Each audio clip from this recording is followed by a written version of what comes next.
यदि आपको लग रहा है कि कोरोना मात्र एक हवा है तो साहब 10 से 20 लाख रुपए एक बैग में रखकर निकल जाइए दिल्ली के अस्पतालों की तरफ। आपको महसूस हो जाएगा कि कोरोना ने अपना क्या कहर दिल्ली में भरपा रखा है। नमस्कार, मैं निधि सिंह, लीड दिल्ली देख रहे हैं आप। दिल्ली में जहां कोरोना के मामले अभी तो 30,000 पहुंचने वाले हैं, लेकिन बहुत जल्द लाखों में हो सकते हैं। ऐसे में भारत में कोरोना से सबसे ज्यादा प्रभावित राज्यों में से एक दिल्ली है। दिल्ली के सामने एक नया संकट खड़े होते जा रहा है। इलाज के लिए दिल्ली के अस्पतालों ने हाथ खड़े करना शुरू कर दिया है। अस्पतालों में बेड नहीं होने का हवाला दिया जा रहा है। इलाज और अस्पताल नहीं मिलने से एनसीआर में हाल ही में एक गर्भवती महिला ने दम तोड़ दिया था। ऐसे कई मामले जिन्होंने कोरोना नहीं फिर भी उन्हें इलाज नहीं मिल पा रहा है और वक्त पर इलाज नहीं मिलने के चलते वो कुछ ही घंटों बाद दम तोड़ दे रहे हैं। यानी स्वास्थ्य सुविधा को लेकर भले ही कई दावे किए जा रहे हैं, लेकिन असल में सच्चाई कुछ और है। उप मुख्यमंत्री मनीष सिसोदिया के इस बयान से चिंता बढ़ी है कि जुलाई तक दिल्ली में कोरोना मरीजों की संख्या 5.5 लाख से अधिक हो सकती है।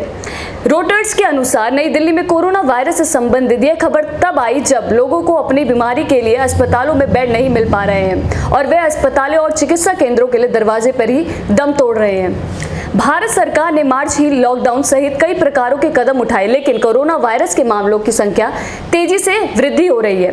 देश में कोरोना के मामलों की संख्या में भारी वृद्धि के बावजूद सरकार ने गिरती अर्थव्यवस्था को संभालने के लिए कारोबार बहाल करने अनुमति दे दी है। भारत में कोरोना से संक्रमित मरीजों की संख्या 2,70,000 के करीब हो गई है और जिस रफ्तार से नए केस सामने आ रहे हैं उसे देखते हुए लगता है कि कुछ ही दिनों में भारत ब्रिटेन से भी आगे निकल जाएगा।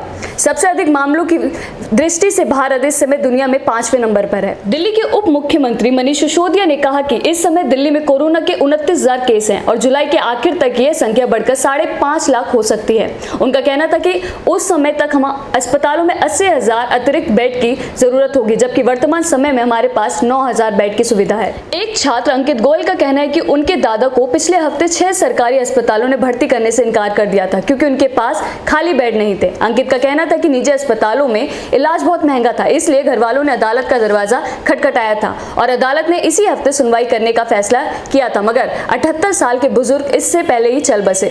डराने वाली बात यह है कि दिल्ली में पॉजिटिव रेट यानी टेस्ट होने पर कोरोना संक्रमित होने की दर बढ़ती जा रही है। आंकड़ों के मुताबिक पिछले 24 घंटे में दिल्ली में 67 लोगों का कोरोना टेस्ट हुआ। इनमें से 1007 लोग कोरोना संक्रमित पाए गए, यानी जितने लोगों ने टेस्ट कराया उनमें से 27% लोग संक्रमित पाए गए। पिछले हफ्ते की बात करें तो ये पॉजिटिव रेट करीब 26% था। यह आंकड़ा बाकी राज्यों की तुलना में बहुत ज्यादा है। दिल्ली में फिलहाल 12 से 13 दिनों में संक्रमितों की संख्या दुगनी हो रही है। दिल्ली में कोरोना के हॉटस्पॉट की संख्या बढ़कर 183 हो चुकी है। इस महीने की पहली तारीख को छोड़ दे तो इस महीने दिल्ली में अब तक प्रतिदिन 1,000 से ज्यादा नए मामले सामने आए हैं।